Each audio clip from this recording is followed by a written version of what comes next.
Episode 8। मैंने नहा के ड्रेस चेंज की और सोने के लिए लेट गई और अभी कुछ देर पहले हुई भाई के साथ मेरी पहली मुलाकात के बारे में सोचने लगी कि अभी जो हुआ उसके बाद भाई का सामना मैं किस तरह कर पाऊंगी और भाई क्या सोच रहे होंगे मेरे बारे में कि मैं कितनी ख़राब हूँ। इन सब सोचों और थकावट में कब आंख लगी पता ही नहीं चला। सुबह डोर नॉक होने की आवाज़ से जब आंख खुली तो देखा कि 7 बज चुके थे। मैं जल्दी से उठी और आवाज़ लगाई, कौन है? अम्मी। बेटी क्या बात है, अभी तक सो रही हो क्या? मैं, नहीं अम्मी, बस उठ गई हूँ, हाथ मुँह धो लूँ, अभी आती हूँ। इतना बोलते ही जल्दी से बाथरूम में घुस गई और हाथ मुँह धो के जब बाहर आई तो देखा कि अभी अम्मी के अलावा कोई भी नहीं उठा है। तो मैं अम्मी के पास किचन में चली गई। अम्मी मुझे आता देख के बोली, पिंकी क्या बात है, इस तरह क्यों चल रही है?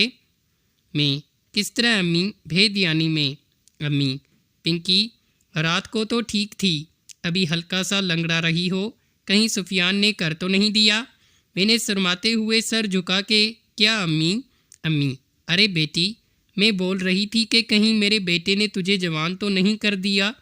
मैं सर झुका के हंस पड़ी और बोली, प्लीज़ अम्मी, मुझे नाश्ता भी बनाना है, अभी तंग नहीं करो ना। अम्मी, अच्छा जी, अब मैं तंग कर रही हूँ तुम्हें? हाँ, और अभी बस पराठे ही बनाने हैं, बना लेंगे, जल्दी क्या है, आज संडे है। मैं, तो फिर मुझे क्यों उठा दिया आपने इतनी सुबह? अम्मी, तेरे साथ बातें करने को दिल चाह रहा था इसलिए। मैं, क्या बातें करनी हैं आपको, वो भी इतनी सुबह सुबह? अम्मी, पिंकी क्या बात है, आज मुझसे ही छुपाने की कोशिश कर रही है तू? हाँ। मैं, अरे नहीं अम्मी, बस कोई आ ना जाए इसलिए, बाद में बात करते हैं प्लीज़। अम्मी, चल ठीक है, मैं नाश्ते के बाद सायरा और काशी को तेरी खाला के घर भेज दूंगी, तब बातें करेंगे, ठीक है? मैंने हाँ में सर हिला दिया और फिर सबके उठने के बाद नाश्ता बना के दिया और फिर अम्मी ने कहा, काशी तुम ऐसा करो, सायरा को साथ लेके अपनी खाला के घर चले जाओ, वो कई बार बोल चुकी हैं तुम दोनों के लिए। काशी भी खाला का सुन के खुश हो गया और सायरा को तैयार होने का बोल के रूम में भाग गया। तो मैंने अम्मी से अब्बू का पूछा तो अम्मी ने कहा, नहीं आया तेरा बाप।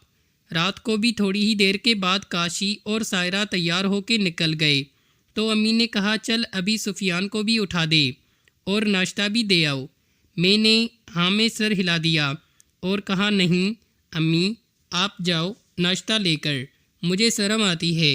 अम्मी ने मेरी बात सुन के कहा, क्यों जान, रात शर्म नहीं आ रही थी जब अपने भाई से मिल रही थी? चलो जाओ, और साथ ही भाई के रूम की तरफ धक्का भी दे दिया। मैं घबराई हुई भाई के रूम में गई और भाई को पाँव से पकड़कर हिलाया तो भाई ने अपनी आंखें खोल दीं और मुझे देखकर मुस्कुरा दिए। तो मैंने कहा, भाई मुंह धो के बाहर आ जाओ नाश्ते के लिए, और बाहर भाग गई। भाई ने भी उठ के नाश्ता किया और बाहर निकल गया। तो अम्मी ने मुझे पकड़ लिया और रात होने वाला सारा वाकया सुन के ही छोड़ा। अम्मी, पिंकी अब बताओ क्या इरादा है तुम्हारा?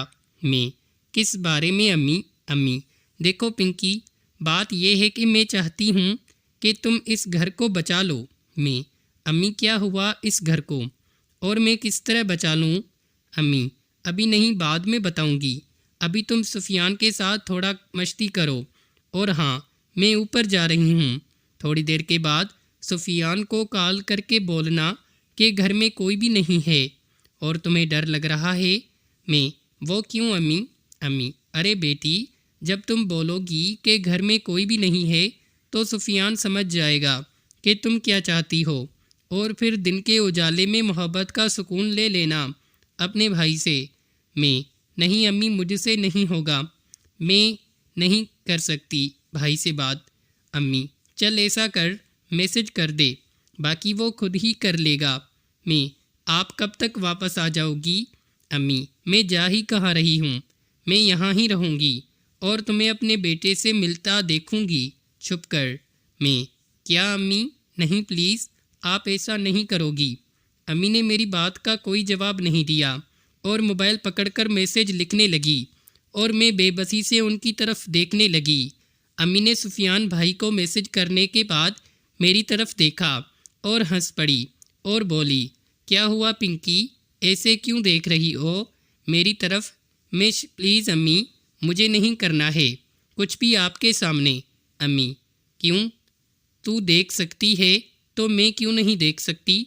मैं, अम्मी आप ऐसा कैसे कर सकती हो? भला मुझे और भाई को इस तरह कैसे देख सकती हो आप? अम्मी, चल अभी ज़्यादा ड्रामा नहीं कर, समझी? और कोई छुपने के लिए जगह देखने लगी कि तभी मोबाइल पे एक एसएमएस आया जो भाई की तरफ से था, जिसमें भाई ने लिखा था, दरवाज़ा लॉक कर लो, कुछ नहीं होता, मैं ज़रा बिज़ी हूँ।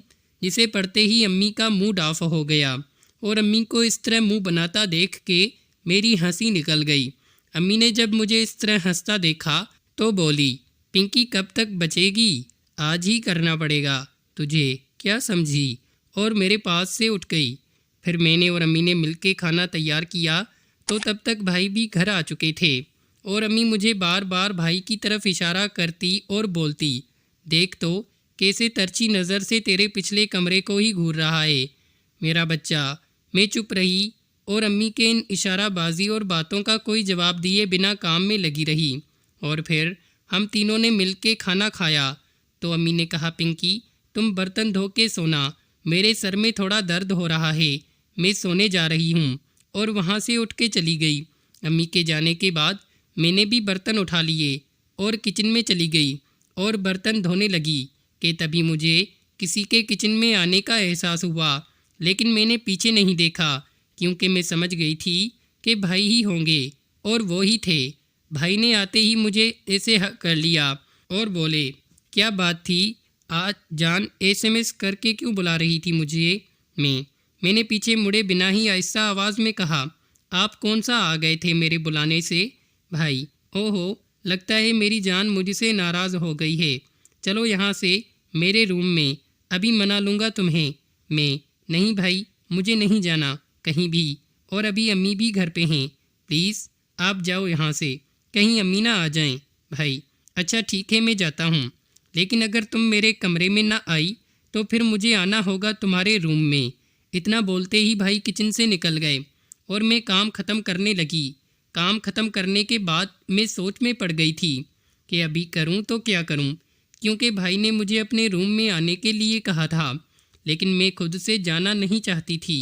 बात ये नहीं कि मेरा दिल नहीं कर रहा था कि मैं भाई के रूम में जाऊं और भाई को पालूं, बस मुझे एक अजीब सी शर्म महसूस हो रही थी, जिसकी वजह से मैं भाई के रूम में नहीं जा सकी और अपने रूम में चली गई।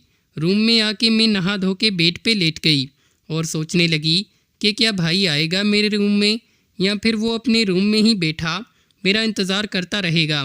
मुझे अपने बेड पे लेटे हुए अभी कोई 15 मिनट ही हुए होंगे कि मेरे रूम का डोर आराम से खुला और भाई मेरे रूम में आ गया और आते ही मुझे देख के मुस्कुरा दिया और बोला, पिंकी आई क्यों नहीं मेरे रूम में?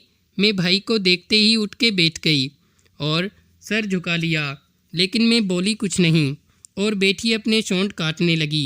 तो भाई आगे आया और मेरे पास बैठ गया और मेरे कंधों पे हाथ रख दिए और बोला, देखो पिंकी, रात जो कुछ भी हुआ उसमें हम दोनों की मर्ज़ी शामिल थी, तो फिर तुम क्यों इतना घबरा रही हो? मैं, नहीं भाई ऐसी तो कोई बात नहीं है, हकलाते हुए। भाई, अच्छा जी, अगर ऐसी बात नहीं है तो फिर कैसी बात है, बताओ तो ज़रा।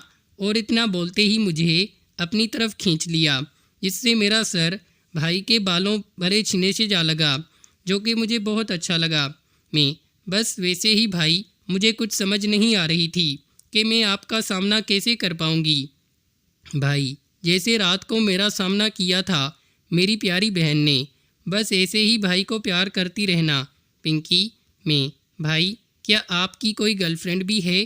भाई, हाँ है, एक प्यारी सी और भोली सी लड़की है, दिल करता है कि मैं उसे खा जाऊं। मैं, भाई क्या वो आपको मुझसे भी ज़्यादा प्यार करती है? भाई ने मेरे सर को ऊपर उठाया और मेरी आंखों में देखते हुए कहा, मेरी जान, मेरी गर्लफ्रेंड कोई और नहीं तुम ही हो।